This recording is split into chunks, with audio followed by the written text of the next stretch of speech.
Assalamualaikum warahmatullahi wabarakatuh. Selamat pagi. Yang kami hormati Profesor Dr. Kori Yohana MM dan Ibu Rizka Zakiyah MPD selaku dosen pengampu dan juga Bapak Andreas selaku dosen praktisi pada mata kuliah Statistika Ekonomi dan Bisnis. Kami dari Program Studi Pendidikan Bisnis kelompok 8 yang mana saya, Anta Saptri Setiawan, Farha Anindya Azhar, Fatia Dwi Syahyani, Rita Syafitri Farahmita, Maula Hafid, dan Prestianti Adelia Putri, pada kali ini akan memaparkan hasil diskusi kami mengenai pengaruh layanan dan fitur aplikasi e-commerce Shopee terhadap penggunanya di Universitas Negeri Jakarta. Pada kali ini kami akan mengaplikasikan penggunaan aplikasi SPSS dan juga analisisnya. Di sini sudah terdapat data yang kami buat, yaitu terdapat gender, frekuensi pembelian dalam sebulan, layanan, fitur, dan juga kepuasan pelanggan. Gender ini di mana 1 sebagai pria dan 2 sebagai wanita, dan frekuensi pembelian dalam sebulan ini 1 kurang dari 5 kali dan 2 lebih dari 5 kali. Dan juga terdapat nilai-nilai pada layanan, fitur, dan juga kepuasan pelanggan. Nah, pada kali ini yang kami cari adalah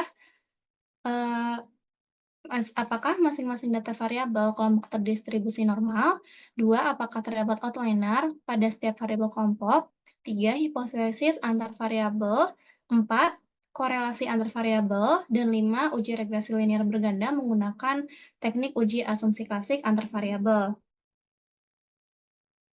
Nah, untuk yang pertama akan dibantu jawab oleh Ita, soal kedua akan dibantu jawab oleh Farah, soal ketiga akan dibantu jawab oleh Maula Hafid, soal keempat akan dibantu jawab oleh Prestianti Adelia Putri, dan soal kelima akan dibantu jawab oleh Fatia Dwi Syahyani dan juga saya.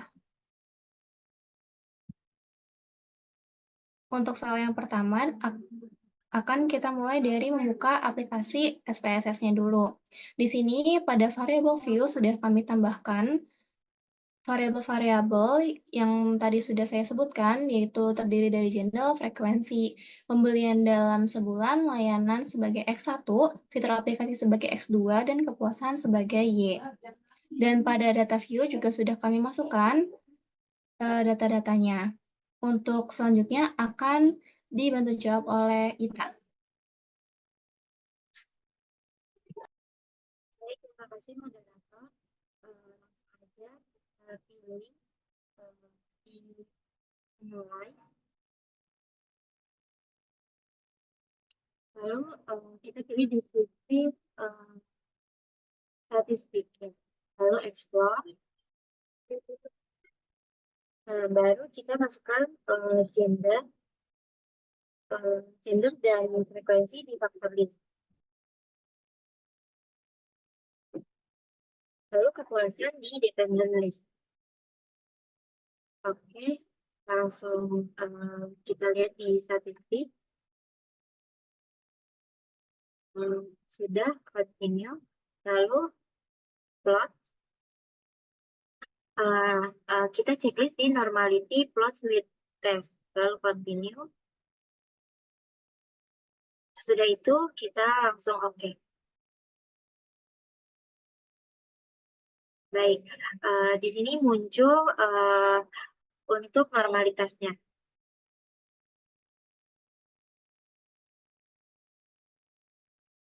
Baik, untuk hasilnya itu kita copy ke hasil dari hasil analisisnya. Baik, untuk hasil analisisnya itu didapatkan nilai signifikansi untuk uji normalitas gender itu 0,322 untuk pria, lalu 0,0265 untuk wanita. Yang berarti hal ini lebih dari 0,05. Berarti untuk data ini berdistribusi normal. Lalu untuk hasil uji normalitas frekuensi penggunaan aplikasi dalam 1 bulan ini, nilai signifikansinya itu 0,1107, lalu untuk yang lebih dari 5 kali itu ada 0,245, yang berarti data ini berdistribusi normal dikarenakan lebih dari 0,05. Baik, untuk jawaban yang nomor 1 cukup sekian. Untuk jawaban nomor 2, saya kembalikan ke moderator. Baik, terima kasih Ita. Itulah tadi jawaban untuk nomor 1 yang berarti data tersebut adalah data normal. Untuk soal yang kedua, menguji adanya outliner akan dibantu jawab oleh Farah Anindiyasar. Untuk Farah, dipersilakan.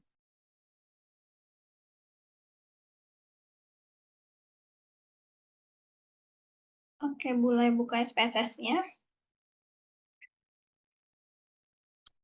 Caranya sama seperti yang sudah dijelaskan oleh Ita tadi. Jadi kita buka analyze.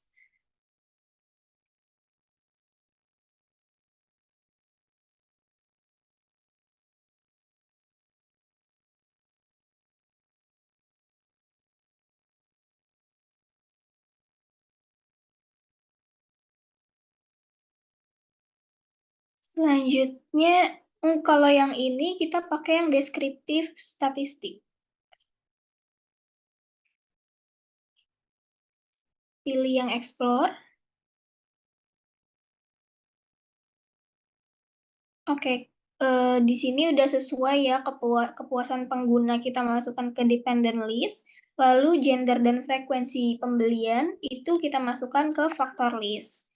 Kita klik statistik. Oke, karena ini udah sesuai, selanjutnya kita lanjut klik plots, continue, lalu plots. Normality plot with test-nya juga sudah di checklist, lalu continue. Oke.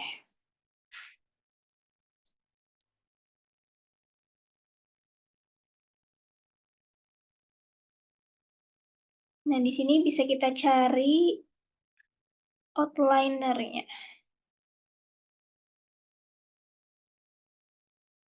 Nah, di sini ada frekuensi belanja dalam sebulan, kita bagi menjadi 2 kategori, yaitu angka 1, yang dimana ini adalah frekuensi kurang dari 5 kali pembelian dalam sebulan. Selanjutnya di kategori yang kedua, yaitu ada lebih dari 5 kali dalam pembelanjaan selama sebulan. Bisa balik ke Word-nya.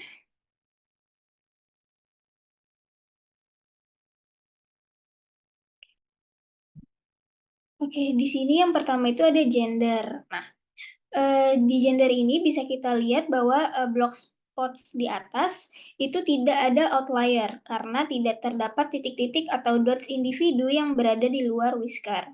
Maka untuk variabel kepuasan pengguna atau Y-nya itu berdasarkan variabel gender atau X1 yang tidak terdeteksi outlier. Selanjutnya ada frekuensi belanja dalam sebulan. Di frekuensi belanja dalam sebulan ini juga bisa kita lihat bahwa pada box plots di atas tidak ada outlier karena tidak terdapat titik-titik atau dots individu yang berada di luar whisker. Maka untuk variabel kepuasan pengguna atau Y, berdasarkan variabel frekuensi X2 atau frekuensi belanja dalam sebulan itu tidak terdeteksi outlier. Oke, sekian pembahasan untuk menjawab pertanyaan nomor 2. Nomor selanjutnya akan saya serahkan kepada moderator. Baik, terima kasih Farah atas jawaban nomor 2. Jadi kesimpulannya adalah baik pada data gender ataupun frekuensi belanja dalam sebulan tidak ditemukan adanya outlier. Baik, untuk pertanyaan yang ketiga akan dibantu jawab oleh Maula Hafid. Untuk Maula Hafid, dipersilahkan. Baik, terima kasih moderator. Saya akan menjawab pertanyaan dari pertanyaan nomor 3. Apakah uji hipotesis 1 pengaruh antara variabel X1 terhadap Y, hipotesis 2 pengaruh antara variabel X2 terhadap Y, dan hipotesis 3 pengaruh antara X1 dan X2 terhadap Y.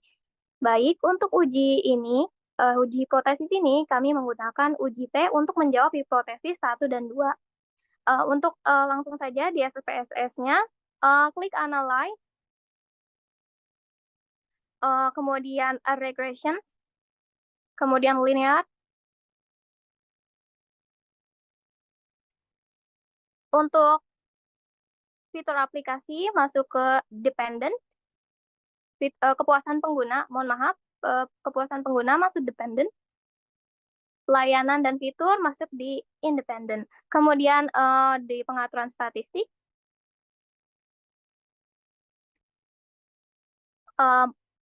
centang pada model fit dan collinearity diagnosis, kemudian continue, kemudian plots-nya. Untuk Z-spread masuk ke dalam X, lalu untuk L-spread itu masuk ke dalam Y. Kemudian histogram di checklist, normal plot, tidak usah. Kemudian continue. Untuk save-nya, centang pada unsterilizer dan study license deleted. Kemudian continue. Kemudian oke.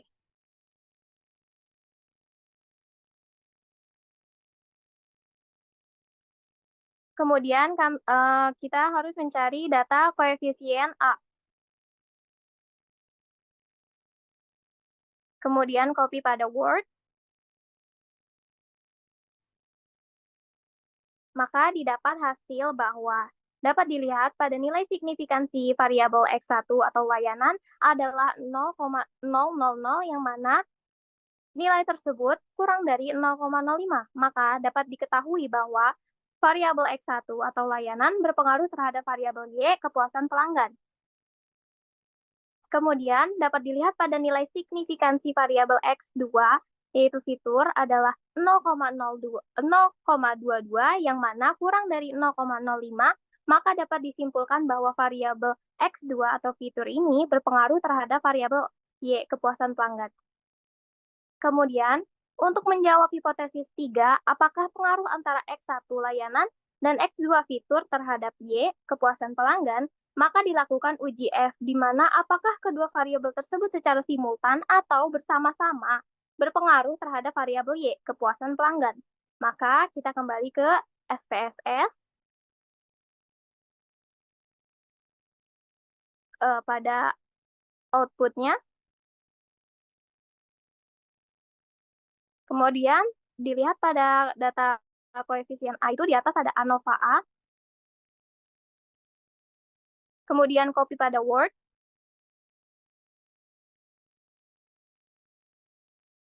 Maka dapat dilihat bahwa setiap variabel independen baik layanan X1 dan fitur X2 secara bersama-sama simultan berpengaruh terhadap variabel kepuasan pengguna Y. Karena dua-duanya nilai signifikansinya kurang dari 0,5. Baik, untuk sekian jawaban nomor 3, uji hipotesis yang menggunakan uji T dan uji F, saya kembalikan kepada moderator. Baik, terima kasih Maula. Jadi dapat sama-sama kita simpulkan bahwa untuk pertanyaan ketiga, uji hipotesis 1, 2, 3 sama-sama berpengaruh kepada variabel Y. Kemudian untuk pertanyaan yang keempat akan dibantu jawab oleh Adelia. Oke, kita buka aplikasi SPSS-nya. Lalu kita buka analisis.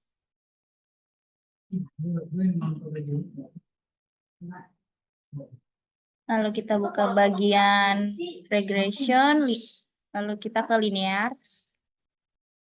Dan kita kepuasan penggunaan kita masuk dependent, terus layanan apa metodologisnya independent. Lalu kita buka statis. Dan model fit, escalate-nya di checklist, estimatisnya di checklist, habis itu functional. Terus itu kita buka plots. Lalu share receipt-nya, spread-nya masukin, terus histogramnya kita checklist, langsung continue. Ya, terus save. Understand it-nya di checklist, lalu continue.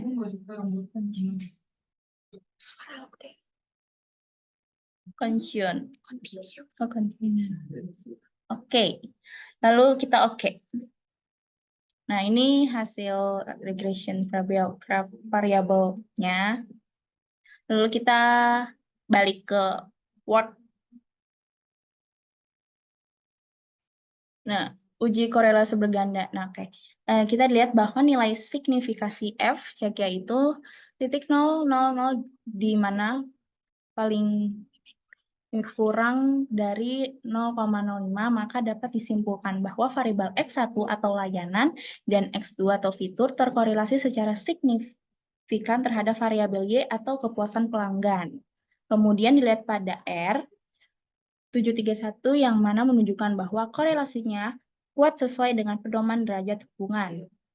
Di sini ada kita dibagi menjadi 5 bagian, yaitu nilai persen correlation-nya 0,0 sampai 0,20 itu tidak ada korelasi, 0,21 sampai 40 korelasinya lemah, 41 sampai 0,60 korelasinya sedang, korelasi 0,61 sampai 0,80 korelasinya kuat, korelasi 0,81 sampai 1,00 korelasinya sempurna. Oke, sekarang pertanyaan selanjutnya akan saya balik ke moderator. Baik, terima kasih Mbak Sandra Putri. Itulah jawaban untuk pertanyaan yang keempat. Maka dapat kita sama-sama simpulkan bahwa korelasinya ini antara X1, X2, dan juga Y korelasinya kuat karena nilai R berada di antara 0,61 sampai 0,80. Untuk soal yang kelima mengenai uji asumsi klasik bakal dibantu jelaskan oleh Fathia Dewi Cahyani.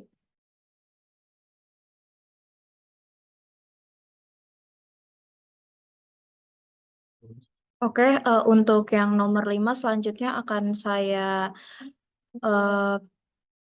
selesaikan. Boleh dibuka SPSS-nya.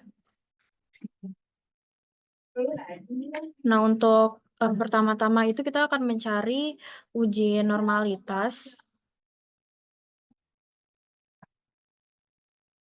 Kita bisa buka tabel pilihan Analyze. Setelah itu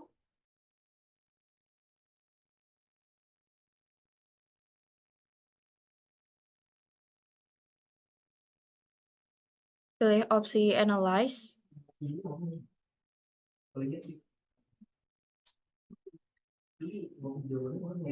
Setelah itu kita akan ke regression, kemudian ke bagian linear. Nah, selanjutnya bisa kita lihat untuk dependent itu ada bagian kepuasan pengguna dan untuk independen itu ada layanan dan fitur aplikasi. Selanjutnya boleh dibuka plots. Untuk normal probability plotnya di checklist.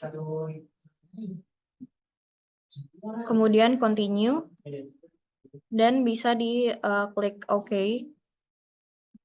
Nah, kemudian kita akan mendapatkan normal p-plot. Nah, iya itu normal p-plot of regression, standardized residual, dependent variable untuk ketepatan waktu. Nah, ini bisa kita copy dan kita taruh untuk di gambar pertama. Selanjutnya kita akan mencari cara lain, yaitu sampel mengenai Kolmogorov-Smirnov.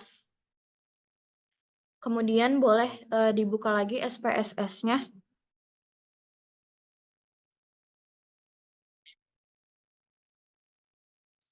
Kemudian kita akan memilih Analyze kembali dan memilih bagian non-parametric test. Setelah itu pilih yang legacy dialogs dan pilih yang sampel KS.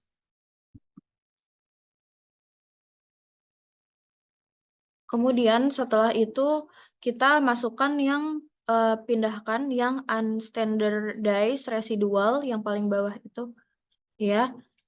Kemudian Kemudian kita tekan exact. Oke, kalau gitu untuk yang options juga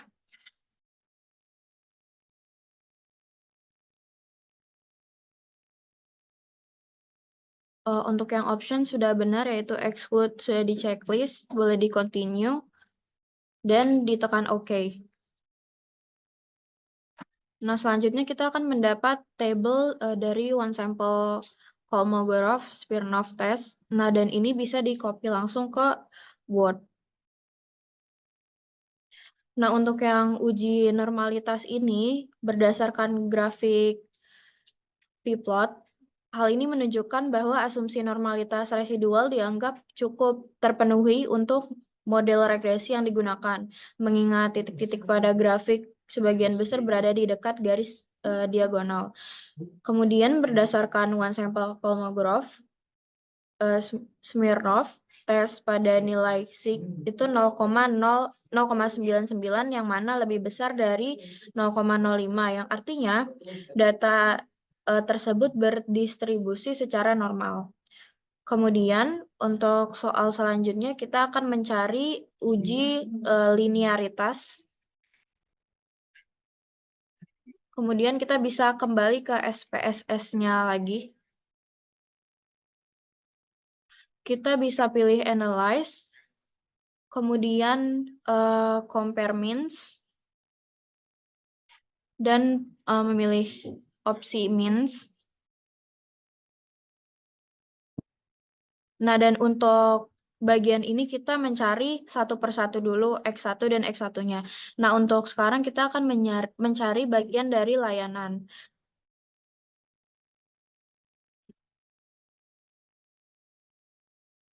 Selanjutnya boleh ditekan options.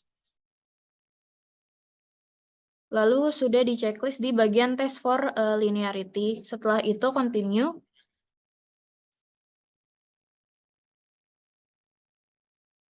Dan tekan OK.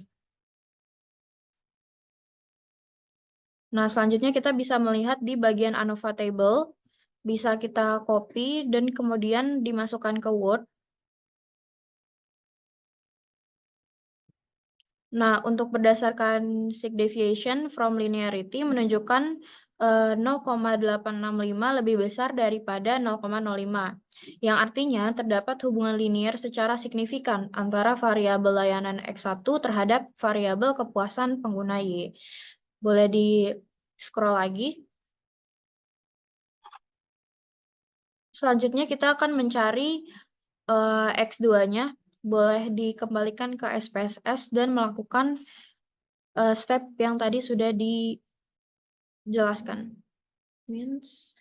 Nah, untuk bagian ini kita tukar dengan fitur aplikasi, kemudian OK. Dan bisa kita copy ANOVA table-nya ke Word yang tadi.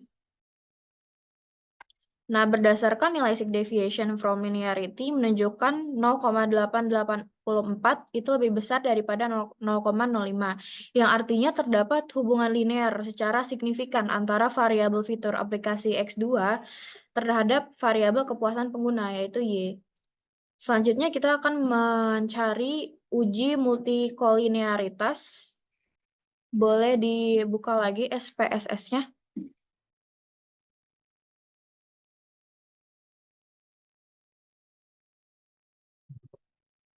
Dan untuk mencarinya kita bisa membuka analyze.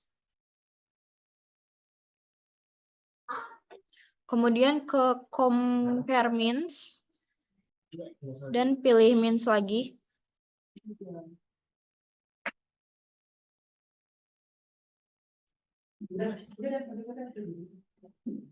Oh, sorry, sebentar.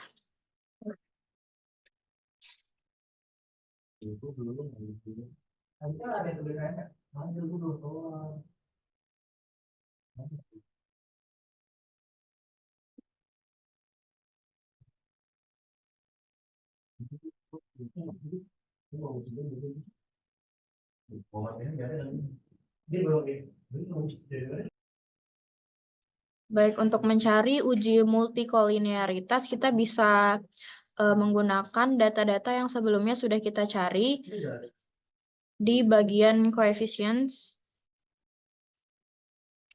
Nah, ini bisa langsung disalin ke Word yang tadi. Nah, di sini yang kita lihat ada dinilai dari tolerance sama VIV-nya. Pada variabel layanan, yaitu X1, itu menunjukkan bahwa nilai toleransinya 0,746, di mana nilai itu lebih besar daripada 0,05, yang artinya tidak terjadi multikolinearitas. Nah, selanjutnya pada variabel fitur aplikasi atau X2 itu menunjukkan bahwa nilai toleransinya 0,746, yang mana nilai tersebut lebih besar daripada 0,05, yang artinya tidak terjadi multikolinearitas. Sedangkan untuk bagian VIV pada variabel layanan X1 itu menunjukkan nilai VIF-nya 1,341. Nah, hal ini lebih kecil daripada 10, artinya tidak terjadi multikolinearitas. Selanjutnya pada variabel fitur aplikasi X2 itu menunjukkan nilai VIF-nya 1,341. Nah, nilai tersebut lebih kecil daripada 10, yang artinya tidak terjadi multikolinearitas. Nah, selanjutnya penjelasan akan dilakukan oleh rekan saya. Oleh karena itu, saya kembalikan ke moderator. Baik, terima kasih Fatia Disyayani. Telah tadi uji asumsi klasik sudah membahas 3, yaitu uji normalitas, linearitas, dan uji multikolinearitas. Untuk yang selanjutnya, kita akan menguji data dengan uji heteroskedastisitas. Caranya, kita buka aplikasi SPSS-nya, dan sebelumnya kita harus dapatkan dulu nilai res 1 ini. Nah, untuk mendapatkan ini, tadi caranya klik Analyze, Regression, Linear, dan pada Save ini dicetak unstandardized-nya ini. Nah, karena kita sudah dapat, nanti hasilnya akan muncul data berikut. Nah, selanjutnya kita klik Transform, Compute Variable, dan kita klik di sini, ABS_res, kemudian data yang unstandardized ini dimasukkan ke dalam sini. Lalu kita klik yang all dan kita klik yang ABS ini.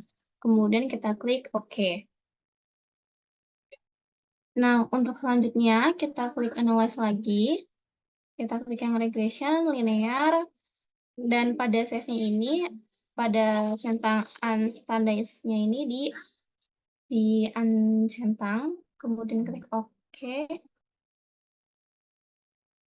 Klik continue dan oke. Lalu kemudian kita cari nilai yang koefisien ini.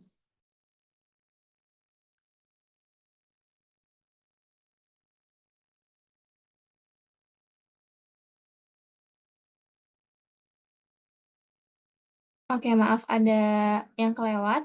Tadi yang klik Analyze, Regression, Linear. Nah, untuk yang dependennya ini, kita ganti dengan data yang sebelumnya, yaitu yang ini. Kemudian baru kita klik OK. Nah, di sini baru muncul koefisiennya. Nah, data yang ini kita kopas ke Word-nya, lalu kita berikan analisis.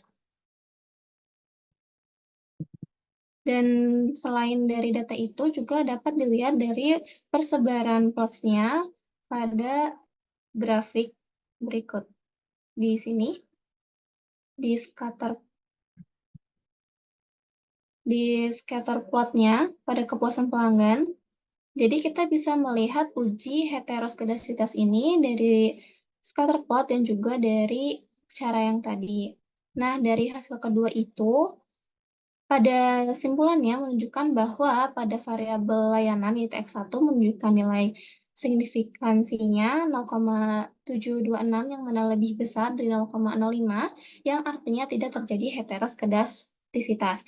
Dan juga pada variabel fitur aplikasi atau X2 yang menunjukkan nilai toleransinya nilai signifikannya itu 0,362 yang mana lebih besar dari 0,05 yang artinya tidak terjadi heteroskedasitas. Jadi kesimpulannya adalah pada kedua variabel baik layanan dan juga fitur aplikasi tidak terjadi heteroskedastisitas. Selanjutnya adalah uji asumsi klasik yaitu koefisien determinasi. Nah, datanya kita ambil dari yang sudah kita cari, biasanya itu di awal-awal.